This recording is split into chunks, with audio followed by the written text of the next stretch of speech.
Automatic payment বা automatic subscription বা auto payment এটা কি আজকের ভিডিওতে আমি আপনাদের জানাবো। আপনারা অনেক সময় কোনো অ্যাপের সাবস্ক্রিপশন নিতে যাচ্ছেন, কোনো অ্যাপ কিনতে যাচ্ছেন, কোনো জায়গায় আপনি পেমেন্ট করতে যাচ্ছেন, কোনো জায়গায় কোনো কিছু একটা বুক কেনার জন্য যাচ্ছেন, সেখানে দেখা যাচ্ছে অটো সাবস্ক্রিপশন বা অটোমেটিক সাবস্ক্রিপশন। তো এটা কি? অ্যাকচুয়ালি এটার প্রসিডিওর হচ্ছে এই যে আপনার পারমিশন ছাড়া যদি ওই কোম্পানি চায় যে এই অ্যামাউন্টটা আপনার অ্যাকাউন্ট থেকে নিতে পারবে। সপ্তাহে চাইলে নিতে পারবে, এক মাস অন্তর হলেও নিতে পারবে, একদিন অথবা এক সপ্তাহ অথবা এক মাস অন্তর চাইলে ওরা নিতে পারবে। তো যেই রকম কন্ডিশন ওখানে থাকবে কোম্পানির, সেই রকম কন্ডিশন অনুযায়ী আপনার অ্যাকাউন্ট থেকে ব্যালেন্স ডেবিট করবে। কিন্তু আপনাকে এখানে কোনো ইউপিআই পিন দেওয়ার দরকার নেই, কোনো পাসওয়ার্ড দেওয়ার দরকার নেই, অটোমেটিক আপনার উইদাউট পারমিশনে ওরা টাকাটা কাটবে। তো এটাকে বলা হয় অটোমেটিক সাবস্ক্রিপশন। এটা সাধারণত আমরা সেট করে থাকি গুগল পে, ফোনপে, অ্যামাজন পেতে। আমরা নেটফ্লিক্সের অথবা অ্যামাজন পের কোনো সাবস্ক্রিপশন নিতে যাচ্ছি, তখন ওখানে সেট করার জন্য বলে, তো সেট করতে হয়। সঠিক পদ্ধতিতে সেট করার পর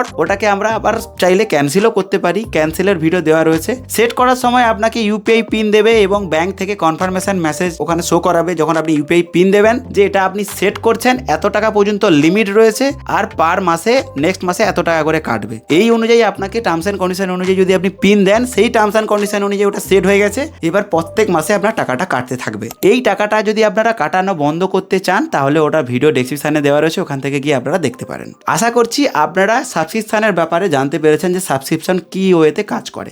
যদি এছাড়াও অন্য কিছু জিনিস আপনাদের জানা থাকে তাহলে কমেন্ট সেকশনে বলুন, সেটার ব্যাপারে আমরা ভিডিও বানানোর চেষ্টা করব। নমস্কার।